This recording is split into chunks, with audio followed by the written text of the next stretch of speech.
Olá, irmãos, paz e graça do nosso Senhor Jesus Cristo. Eu estou aqui para gravar a aula da nossa escola bíblica dominical, como nós conversamos lá no grupo da igreja, uma vez que não há tempo, né, de fazermos pelo Zoom a escola bíblica dominical e ainda chegarmos a tempo ao culto.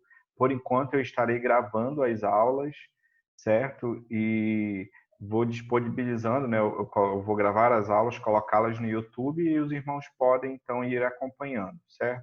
Então hoje a gente vai começar o livro do Mark Dever, O que é uma igreja saudável, certo? Eu vou fazer aqui um apanhado geral. Nós já estudamos essa matéria, né? Já fizemos essa introdução, mas é importante que essa aula esteja gravada para que todos possam acompanhar tranquilamente, certo? Então está aqui o Mark Dever, né? A aula de domingo passado que eu dei, né? Eu vou dar novamente essa aula aqui para a gente ter todo o nosso conteúdo gravado, certo? Nosso desejo, como o versículo diz aqui, é que o Senhor venha avivar a sua obra, venha avivar a nossa igreja, venha avivar os nossos corações. E esse livro aqui, O que é a Igreja Saudável, ele é muito bom, né? Porque ele nos ajuda a pensar nisto. Como texto base, eu quero usar 1 Coríntios, capítulo 12, a partir do versículo 18, que fala da igreja como sendo um corpo, como sendo o corpo de Cristo. Diz assim a palavra de Deus: Mas Deus dispôs os membros, colocando cada um deles no corpo, como lhe aprouve. Se todos, porém, fossem um só membro, onde estaria o corpo? É certo que há muitos membros, mas um só corpo. Não podem os olhos dizer à mão, não precisamos de ti, nem ainda a cabeça aos pés, não preciso de vós. Pelo contrário, os membros do corpo que parecem ser mais fracos são necessários, e os que nos parecem menos dignos no corpo, a estes damos muito maior honra. Também os que em nós não são decorosos, revestimos de especial honra. Então, o texto do apóstolo Paulo, ele vai deixar muito claro que nós somos o corpo de Cristo. E como corpo, todos nós somos membros desse corpo e cada parte desse corpo é muito importante. Assim como no ser humano, cada membro do corpo humano é importante, na mesma forma dentro da igreja. Todos têm a sua função específica, todos têm a sua relevância, a significância, certo? Aqueles membros que fazem coisas mais simples, essas coisas simples são fundamentais e são importantes. Então, aqui, qual que é o objetivo do livro, né? O que constitui uma igreja saudável? Né? O que é uma igreja que, de fato, possui saúde espiritual? É uma grande congregação com muitos membros, estacionamento suficiente, música vibrante. Talvez você já leu obras sobre este assunto, mas não como esta. 9 marcas de uma igreja saudável não é um manual de instrução para o crescimento de igrejas. É a recomendação de um pastor a respeito de como avaliar a saúde da sua igreja. Então, um dos objetivos do livro é avaliar como que a igreja está. A nossa igreja é uma igreja saudável, é uma igreja que está bem, que está caminhando bem, usando 9 qualidades negligenciadas por muitas das igrejas contemporâneas. Então, essas 9 marcas são 9 qualidades ou características que nós precisamos avaliar na nossa igreja. Quer você seja líder, quer seja um membro envolvido no ministério de sua igreja, você pode cultivar essas qualidades em sua igreja, trazendo-lhe vida e nova saúde para a glória de Deus. Então, qual que é o grande objetivo desse livro aqui do Mark Dever, O que é uma igreja saudável? Inclusive, vou enviar esse livro para os irmãos em PDF lá no WhatsApp da igreja, ok? O objetivo do livro é fazer uma avaliação quanto à saúde da igreja a partir de 9 marcas que devem ser algo muito significativo na igreja, muito latente, muito presente na igreja. Então, a ausência dessas marcas, ou a deficiência nessas marcas, ou a baixa qualidade nessas marcas, podem adoecer a igreja. Então, por isso que o autor vai falar sobre o que é uma igreja saudável. Primeira coisa, irmãos, que a gente tem que pensar a nível de introdução é o que você procura em uma igreja? Né? O que é mais importante numa igreja para você? O que você procura em uma igreja? E é justamente sobre isso que essa aula, que a gente vai falar nessa aula, para a gente pensar um pouco em algumas coisas sobre o que geralmente as pessoas procuram numa igreja, certo? Muitas pessoas vão para a igreja porque elas procuram uma boa música. Muitos são músicos, muitos gostam de ouvir música E muitas pessoas, às vezes, elas nem ligam tanto para a escritura, elas querem saber de uma boa música, o cara que sabe fazer um solo muito bem feito, né? Um pianista que toca muito, que consegue preencher todas as partes das músicas, dos hinos. Então, muita gente vai para a igreja e procura uma boa música. E não há nada de errado você querer uma boa música na igreja. E para a gente falar a verdade aqui, quando você vai numa igreja que a música é muito ruim, desafinada, alta, aquele negócio incomoda, né? Aquele negócio causa, atrapalha o nosso culto. Então não há nada de errado nós queremos uma boa música. A questão é quando só queremos saber apenas da qualidade dos músicos, ou de quem canta, ou de quem toca, e nos esquecemos de que a boa música também, para os verdadeiros crentes e para o culto, também envolve uma boa letra, certo? Não é apenas a música em si, uma melodia maravilhosa, muito bem tocada, solada ou dedilhada, não. A boa música, ela é isto também, ela tem que ser bem tocada, ela tem que ser bem cantada, mas a letra é fundamental, talvez até mais fundamental. Creio eu que é muito melhor você estar numa igreja que tem uma equipe de música com problemas, né? Que alguém desafina de vez em quando, ou não sabe acompanhar nos instrumentos, ou a igreja que canta só no gogó mesmo. Às vezes é melhor você estar numa igreja dessa com uma boa música do que numa igreja com músicos profissionais, cantores profissionais, e a letra não glorifica a pessoa de Deus, certo? Então a gente precisa avaliar isto. Não há nada de errado repetindo, querer uma boa música, mas essa boa música precisa ser bem tocada, bem executada e com uma letra profunda. Principalmente se for precisa ser uma letra bíblica, uma letra que exalte a pessoa do nosso Deus, certo? Uma outra coisa, uma boa pregação. Muitas pessoas elas nem se importam tanto com uma música boa na igreja, mas uma boa pregação as atrai. Uma boa pregação faz com que elas se sintam bem, elas se sentem como se Deus estivesse falando com elas. E toda igreja, obrigatoriamente, ela deveria oferecer uma boa pregação. Porque a pregação da palavra de Deus, ela é fundamental, ela é o centro do culto. A parte mais importante do culto público cristão, reformado, é a escritura, porque tudo vai girar em torno dela. A música que nós cantamos tem que passar pelo crivo da escritura, as nossas orações, a nossa liturgia, os sacramentos, tudo passa pela escritura. Então, inclusive a maneira correta, a maneira adequada de nós adorarmos a Deus, louvarmos a Deus e cultuarmos a Deus, vai passar pela escritura. Então, é claro, uma boa pregação é fundamental. E essa boa pregação não é necessariamente ou apenas uma boa mensagem do ponto de vista bíblico falando, certo? É claro que é importante também que os pregadores busquem uma boa homilia, que procurem comunicar adequadamente, de maneira interessante, mostrar a beleza da Escritura, né? Mostrar o belo que há na Escritura. E quando a gente expõe a Escritura de maneira correta, nós vemos o quanto ela é fantástica, o quanto ela é admirável, o quanto ela causa admiração nas pessoas. Então, a gente deve sim avaliar a igreja, e ela precisa sim, nós procuramos uma igreja com a boa pregação, tanto do ponto de vista de conteúdo, que é o fundamental, é o principal, mas também uma palavra bem exposta, bem clara, para que as pessoas entendam perfeitamente e coloquem em prática nas suas vidas. Agora, tem um perigo aqui, né? Cada verdade dessas tem um perigo. Por exemplo, há muitas pessoas que estão na igreja e elas querem uma boa pregação, mas porque elas gostam mais do estilo de determinado pregador. Então, às vezes, até aquelas pessoas que perguntam, né, aquela famosa pergunta, quem que vai pregar hoje na igreja? É o pastor fulano de tal, então eu vou. Convidar aquele pastor, nossa, ele prega muito bem, ele faz piadinhas no púlpito demais, então é muito engraçado. Então a gente tem que ter cuidado com isso.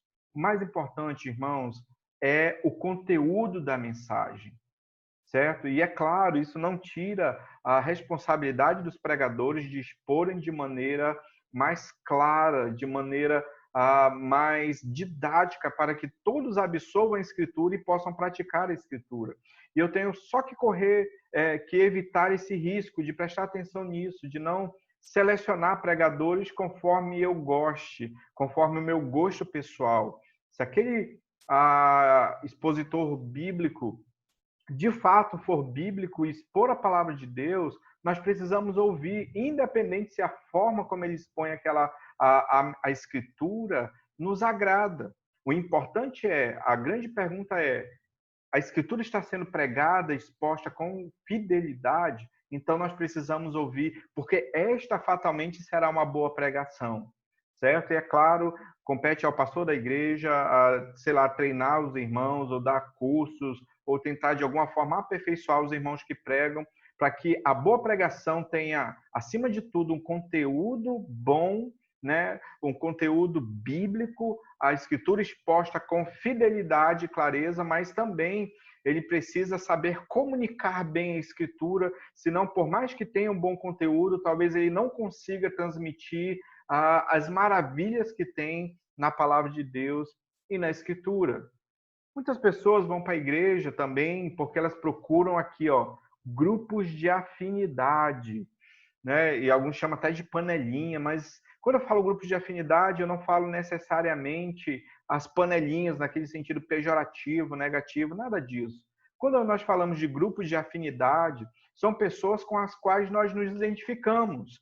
Isso é legal, isso é bacana, porque quando você está numa igreja, é muito complicado você se sentir deslocado dentro dela. Uma igreja, uma boa igreja, ela precisa ter um ambiente acolhedor para a criança, para o pré-adolescente, para o adolescente, para o jovem, para o homem, para a mulher, para os casais da igreja, para os idosos da igreja. Então, a igreja precisa ter esses ambientes. E é muito legal quando você chega na igreja e você encontra ali pessoas com interesses comuns, né? Talvez de trabalho, talvez de estudo na área de ensino, ou até algum ministério da igreja, e você acaba se identificando. Então, é muito importante que, ao chegar na igreja ou estar presente na igreja, nós tenhamos grupos de afinidade. Isso não é panelinha no sentido pejorativo, isso é natural de todo ser humano. Existem pessoas com as quais nós nos identificamos mais, certo? Então, é importante nós encontrarmos isso na igreja, e a igreja precisa ser esse ambiente onde todos que chegam até ela se sintam bem quistos, se sintam acolhidos devidamente. Geralmente, os pequenos grupos auxiliam muito nisso, os departamentos internos, né? O grupo de homens, de mulheres, de crianças, de jovens, de adolescentes, a equipe de música, o coral da igreja, o Ministério da Terceira Idade para as igrejas que têm. Então, isso é importante. O grande perigo disso, irmãos, é justamente a panelinha. Quando tem grupos de afinidade na igreja, mas na verdade não são exatamente grupos de afinidade, são panelinhas onde ninguém entra, ninguém sai, um grupo fechado que não acolhe os novos, que não acolhe as pessoas que recém-chegadas à igreja, os visitantes da igreja. Aí é o outro lado, é o perigo. Então, cada uma dessas realidades, elas trazem um perigo consigo. Então, os grupos de afinidade são comuns, mas esses grupos precisam aumentar, certo? Precisam ser grupos de excelente acolhimento às pessoas, tanto aquelas pessoas que estão dentro da igreja, quanto as pessoas que estão fora da igreja, certo? Outras pessoas procuram a igreja por envolvimento ou oportunidade de envolvimento. Muita gente procura a igreja porque elas querem se sentir úteis naquele local ou no reino de Deus. Elas querem trabalhar para o Senhor, elas estão sedentas de Deus, elas querem ajudar de alguma forma a igreja local. Então, elas procuram isso. Eu conheço igrejas, eu já ouvi falar casos de pessoas que chegam à igreja e a primeira coisa que lhes é dita quando elas falam assim, pastor, ô irmão, obreiro, eu quero me tornar membro dessa igreja porque eu quero servir a Deus aqui, eu me identifiquei com a igreja, minha família gostou, nós queremos congregar aqui para sermos úteis. Então, o que você precisar, pastor, a gente está à disposição para servir a Deus e tal. À medida que você precisar da nossa ajuda, a gente está aqui. E algumas igrejas falam assim, você tem que passar um ano no banco da igreja, sem fazer nada, se possível nem respira, né? Fica lá intacto lá e tal, não fala nada, não conversa com ninguém, fica lá no banco. Aí depois de um ano a gente começa a conversar e a te treinar e te preparar. Só meio estranho, isso é um absurdo, porque é claro que você não vai pegar uma pessoa que chegou domingo na igreja, no próximo domingo ela está no púlpito da igreja, não é assim, é claro, evidente. Mas é claro, nada impede de você dar oportunidades para as pessoas. A igreja tem tantas áreas, tantos trabalhos que não vão expor as pessoas, ou, na verdade, essas áreas, essas atividades da igreja são importantes. Então, sei lá, vai ter um dia de ação social na igreja, envolve essas pessoas, não há problema nenhum nisso, certo? De envolver pessoas, porque muita gente procura isso na igreja, elas querem se sentir úteis, elas querem servir a Cristo, elas têm sede de servir a Deus numa igreja local, de contribuir, assim como o corpo, né, tem a sua função, assim como cada membro tem a sua função no corpo, aquela pessoa também ela quer se sentir que ela tem uma função naquela igreja. E é muito importante que todos os membros se sintam assim importantes, aquela ideia de pertencimento, pertence a essa igreja, então eu vou dar o meu melhor para ela, certo? Para servir a Deus de todo o meu coração, ajudar as pessoas e servir nas áreas que eu puder, certo? Isso é bom que os membros da igreja achem o seu lugar dentro da igreja. Isso vale também para os novos, para os que estão chegando à igreja. Eles precisam ter esse ambiente de utilidade. Eles querem servir a Deus, eles querem se sentir úteis. Agora, é claro, qual que é o perigo nessa questão do envolvimento, dessas oportunidades? Porque, infelizmente, algumas pessoas não têm por alvo servir a Cristo. Em primeiro lugar, elas não querem servir a Deus. Na verdade, elas querem um espaço para aparecer. Talvez para mostrar os seus dons e talentos, mostrar que ela sabe fazer um solo na guitarra. Elas querem aparecer de alguma forma e muitas pessoas vão para a igreja procurando isso, querendo um status, querendo um reconhecimento meramente humano. Às vezes, muitas pessoas na igreja querem isso. Eu acho que eu já falei em algum momento para os irmãos de um dia de mutirão que teve na determinada igreja. Os irmãos foram, a igreja quase toda estava lá e começaram a trabalhar, carregar pedras, arrumar isso, fazer aquilo outro. Beleza, um dia abençoado. Quando chegou no domingo à noite, o pastor da igreja chegou assim e falou: eu queria agradecer as pessoas que nos ajudaram no mutirão. Eu não vou citar nomes aqui porque eu corro o risco de esquecer algum nome e tal, mas eu queria agradecer a todos os irmãos que participaram desse mutirão. Aí, beleza, acabou o culto, o pastor foi lá para os fundos, né, para a porta da igreja, para despedir os irmãos, e notou que a irmã estava meio de cara amarrada, estava olhando para ele meio de banda, assim, e a irmã passou e tal, e o pastor falou: minha irmã, tá tudo bem, pastor, estou muito chateado, preciso conversar com o senhor ainda hoje, o senhor não vai para a igreja sem falar comigo. O pastor foi falar com a irmã falou: pastor, estou muito chateado com o senhor, porque eu acho que o senhor cometeu uma injustiça muito grande. E o pastor falou: foi, minha irmã, o que foi que eu fiz e tal, não estou entendendo, me explique, e o que foi que eu fiz e tal, que injustiça foi essa? Ela disse: pastor, o senhor não citou o meu nome, pastor. Eu fui aqui mais trabalhei o dia inteiro, trabalhei, ralei, e o senhor não citou o meu nome. Ou seja, perdeu completamente o sentido. Então, aquele envolvimento, aquela oportunidade de servir, era mais para aparecer para as pessoas. A gente deve atentar para esse grande perigo. Então, nós nos envolvemos por quê? Porque nós amamos a Deus. Nós nos envolvemos porque nós temos prazer em servir a Deus, em servir a Cristo. Nós nos envolvemos porque nós queremos nos sentir úteis na igreja, nós queremos ajudar, nós queremos executar bem aquilo que Deus nos chamou para fazer, a nossa função no corpo de Cristo. Então, a gente quer trabalhar, a gente quer servir a Cristo na igreja local onde o Senhor nos colocou. Beleza. Agora, eu quero aparecer, eu quero ir lá para mostrar que eu sei, que eu toco bem, que eu prego bem, que eu canto, que eu sou o melhor professor de escola dominical da história, né, do mundo inteiro.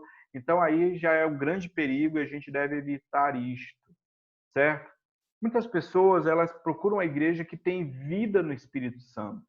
Uma igreja que é sensível à voz de Deus, à voz do Espírito, entendendo que a igreja, né, a partir da ascensão de Cristo, ele de fato enviou o seu Espírito, e o Espírito ele age ativamente na igreja, por meio da Escritura, evidentemente, mas é claro, o Espírito Santo é a grande força propulsora da igreja. É Ele que conduz a igreja, é Ele que sela os crentes, é Ele que garante a vida eterna, é Ele que aplica a obra de salvação, mais especificamente na Escritura. Então as pessoas procuram isso, olhar para a igreja e ver, não, realmente aquelas pessoas, elas são usadas pelo Espírito, elas são sensíveis, elas cumprem o que Paulo fala aos Efésios, não os embriagueis com vinho, mas sejam cheios do Espírito Santo. Então, quando você chega na igreja, você vê que os crentes ali são cheios do Espírito Santo, aquilo te atrai de alguma forma. E as pessoas querem ver isso na igreja. Não querem ver aquela igreja onde você olha, está todo mundo ali por estar, ou a igreja virou um clube, ou uma falta de reverência. Não, as pessoas querem ver que as pessoas realmente estão seguindo a Cristo, certo? E qual que é o grande perigo, então, nisso? É justamente o do misticismo, de levarmos para um outro lado de um misticismo ou de achar que vida no Espírito Santo numa igreja é uma igreja barulhenta, é uma igreja cujos irmãos falam em línguas estranhas, é uma igreja onde as pessoas pulam, dançam, ou gritam, ou tocam rock animado e tal. E o grande perigo é confundir isso. Vida no Espírito Santo pode ser uma igreja que não tem nenhum instrumento musical e ainda assim ela pode ser cheia do Espírito Santo. Porque uma igreja cheia do Espírito Santo é uma igreja que chega humildemente diante de Deus e fala assim: Deus, eu preciso que o Senhor encha a minha vida. Eu não tenho poder nenhum, Deus, para encher a minha vida. Só o Senhor pode. Então, Senhor, eu quero pedir um favor. Enche a minha vida, Senhor, para que eu possa servir ao Senhor com integridade, com fidelidade. E geralmente, quando nós fazemos isso, Deus o faz pela sua graça, pela sua misericórdia. Isso é vida do Espírito Santo. É uma igreja que olha para a Escritura, que olha para a palavra de Deus e ela fala: Deus, que o teu Espírito Santo ilumine a minha mente, o meu coração, a minha vida como um todo, para que eu te sirva com integridade e com fidelidade. Não tem a ver com gritos ou de quem fala mais alto, ou de quem conta mais piadinhas no púlpito, nada disso. Tem a ver com a igreja que é sensível à voz de Deus, revelada na sua Escritura, na sua revelação especial, certo? Muita gente procura na igreja o seu gosto pessoal, certo? Muitas pessoas, elas gostam de uma igreja mais calma, algumas igrejas só tem piano, algumas só gostam de igrejas que só tem órgão, pessoas gostam de igrejas que só cantam hinos, pessoas gostam de igrejas que só cantam salmos, pessoas gostam de igreja que não toca hino, que não canta salmo, mas canta rock pauleira, ou que canta aqueles cantos de guerra, né? Pelo Senhor marchamos sim. Ou então uma mistura de tudo isso, certo? Ou a igreja que procura ter um certo equilíbrio. Muitas pessoas não gostam de bateria na igreja, ou de guitarra. Muitas pessoas gostam de um culto, uma liturgia um pouco mais comedida, mais contrita. Outros já gostam de uma liturgia um pouco mais animada, onde as pessoas batem palmas acompanhando as músicas, né, ritmicamente. Só lembrando que não há poder espiritual nas palmas, isso não é bíblico, mas que, claro, podemos bater palmas caso isso seja um perfil da igreja, como acompanhamento rítmico, certo? Então, eu não tenho dificuldade com isso. Então, não tem problemas com relação a isso. As pessoas, elas precisam estar na igreja, primeiro, que elas se sentem chamadas para aquela igreja, mas é claro, se elas se sentem chamadas para aquela igreja, é claro que aquilo vai ser do gosto pessoal delas. Ela vai olhar para aquela igreja e falar: eu me identifico com essa igreja, eu gostei dessa igreja. Geralmente, as pessoas, quando vêm de outras igrejas, ou quando Jesus salva essas pessoas, elas estão procurando uma igreja para servir a Cristo, geralmente elas procuram uma igreja com as quais elas se identificam.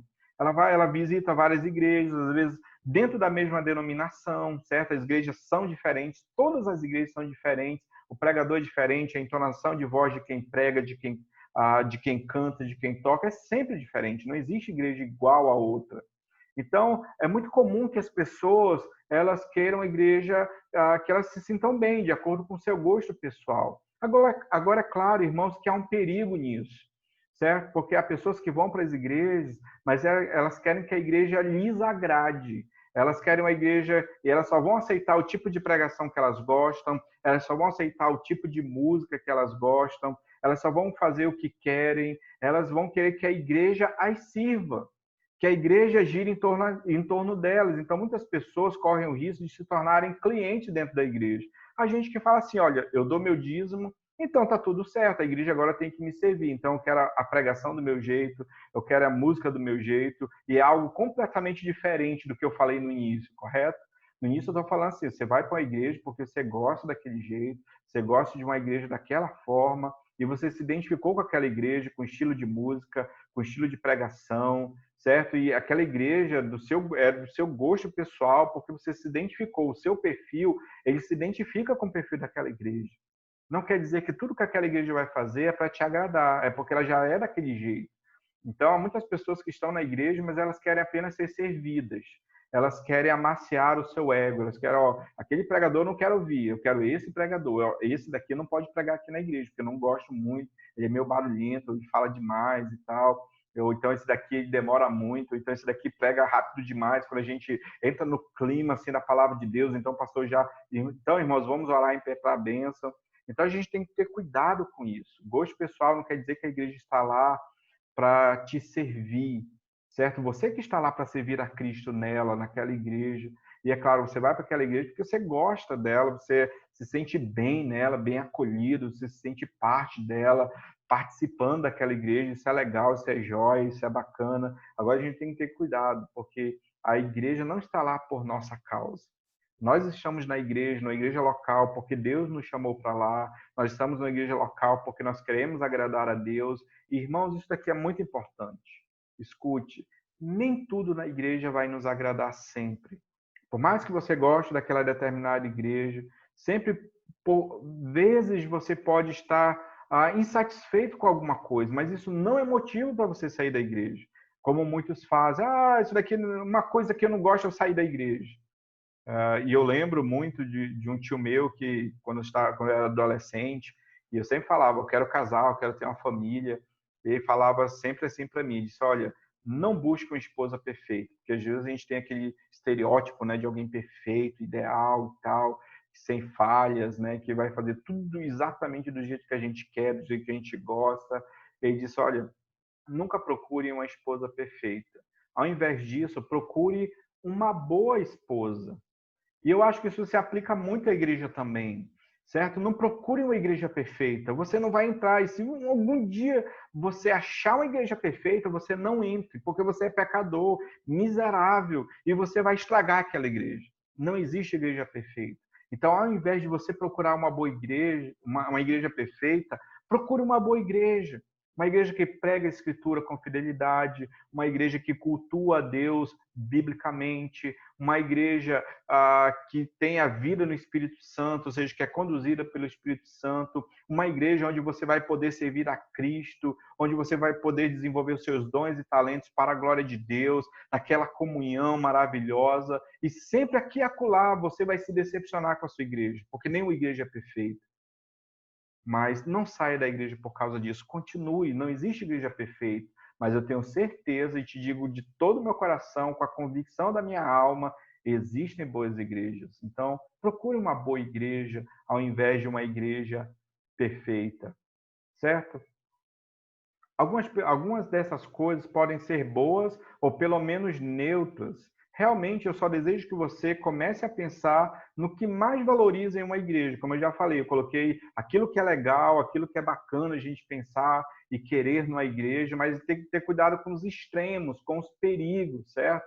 Então, essa introdução é para a gente pensar o que nós mais valorizamos na igreja, o que nós procuramos. Uma congregação acolhedora, compassiva, autêntica, grande, íntima, estimulante, moderna, dedicada. O que deveria ser uma igreja? Vamos começar a pensar nisso, irmãos. O que é uma igreja saudável? Qual seria uma boa igreja, biblicamente falando? Não como nós achamos, mas uma igreja à luz da Escritura. O que é uma boa igreja?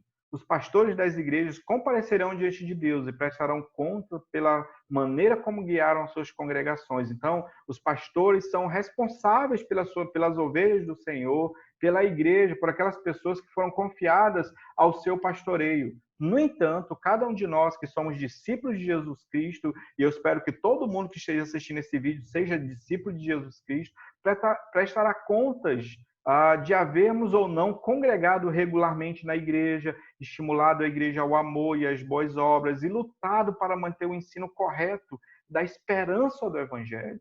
Então, irmãos, cada membro do corpo de Cristo é importante, é necessário, precisa exercer bem a sua função, precisa exercer os seus dons e talentos, desenvolver a sua salvação, os seus talentos dados por Deus para melhor servir do reino.